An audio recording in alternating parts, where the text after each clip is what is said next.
Hello, everyone, friends, family, acquaintances. Um, so this is gonna be the first time.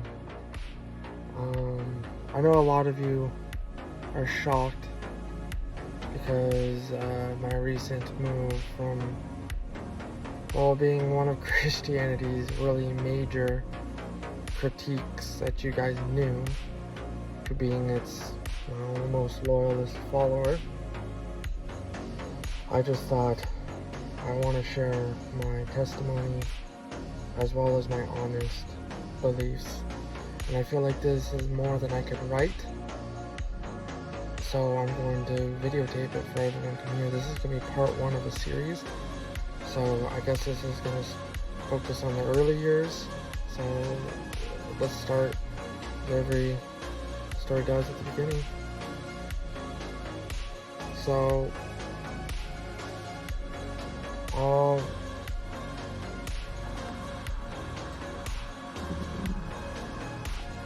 the story really begins when I was a child. Well, when I was a baby. And I survived, a near-death experience as a baby. And I think many of you know this, that my lungs collapsed and I almost died a premature death, but the doctors saved my life. According to my mother and father, they prayed for me and they really wanted me. And I guess God answered those prayers because I was born. And I was a miracle child. And well, I grew up and my mother told me that when I was a young kid that her mother, which is my grandma, Linda, said that I was going to grow up to be a very religious, spiritual person. She could even see me being a pastor. A lot of people told me this when I was a child, that I was going to be most likely could be a pastor. And what their stuff came from is because our family grew up Baptist, and especially in the church at Shelby and many other churches that we lived. And accordingly, when I was a little kid, and I think I remember this, I would go up to the pulpit and yell and pretend like I was giving a fire and brimstone sermon. And they thought it was cute. Even the pastors at the time thought it was the cutest thing ever. And everyone was like, oh, he's going to grow up to be a pastor. He's going to grow up to be religious. And, well, for a while I thought the opposite was going to happen, but we'll get to that later.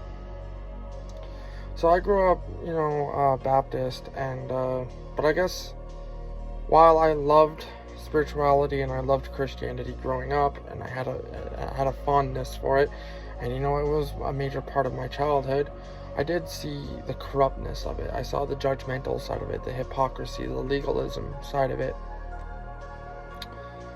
And I saw a side that I guess many do that leads them astray. The Christians that I had around me in my life really focused on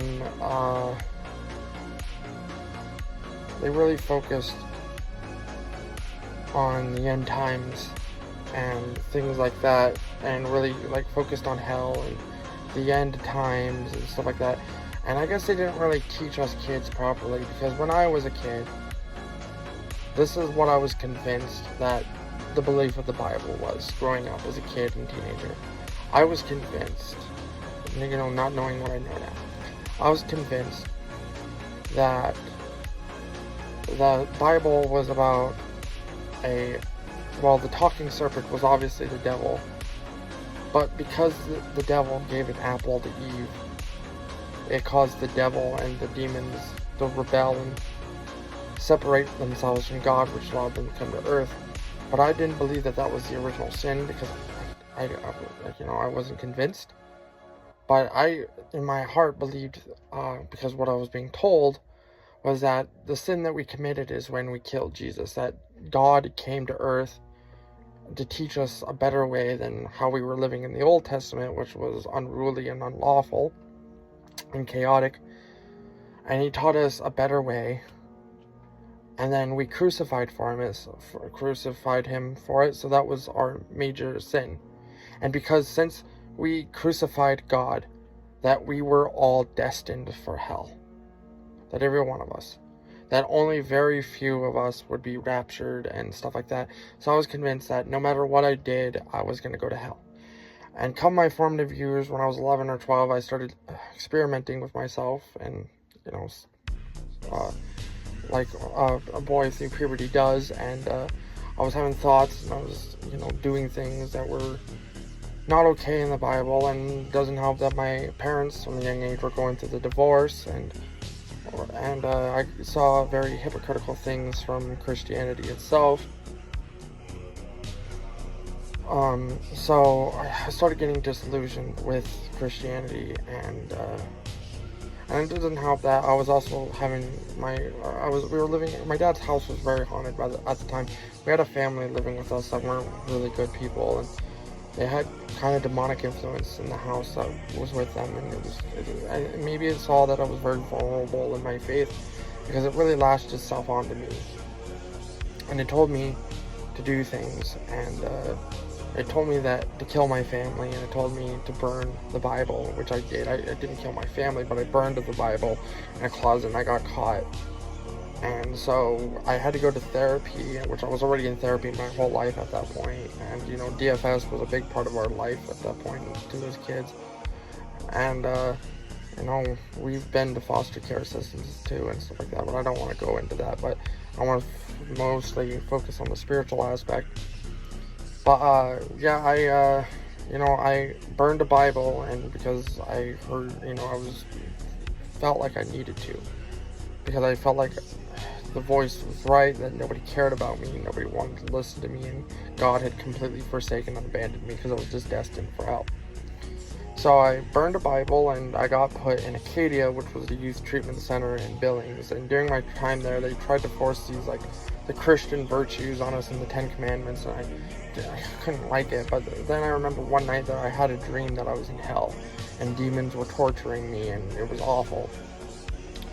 So I decided to go to a pastor there, and I decided to take a Sunday class with him, and I wanted to confess completely to him, and I told him everything that had happened to me, and me burning the Bible. And when he heard that I burned the Bible, he looked at me and said, "Son, God will never forgive you.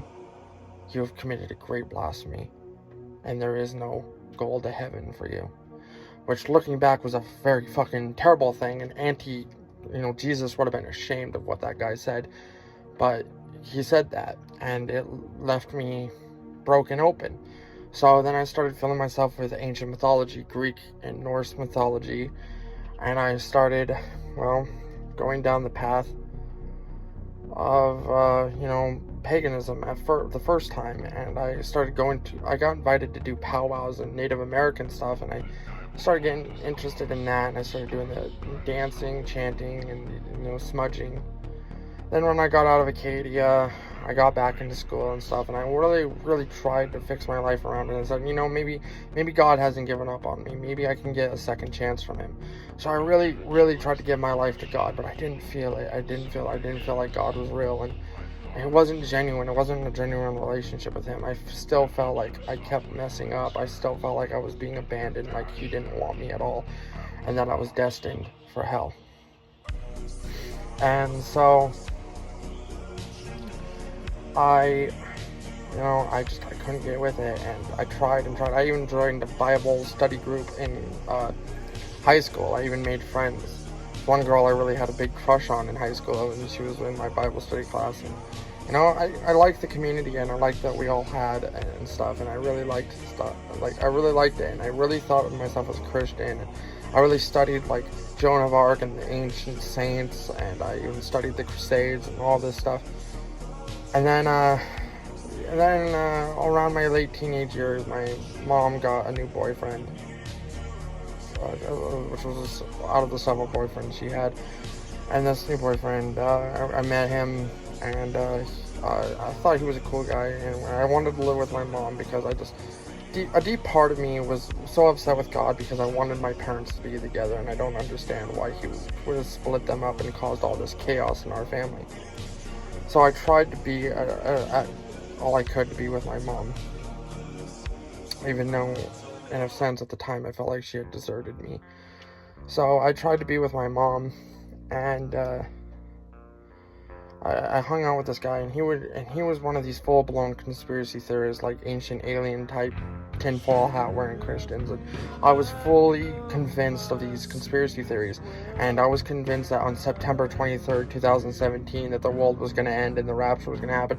And I thought I was not good enough to be raptured. And he got me into these like conspiracy theory YouTubers that were talking about CERN and all kinds of crazy nonsense, and Illuminati and pagan and paganism that was taking over the world. It was a bunch of bullshit, and I still think it's bullshit.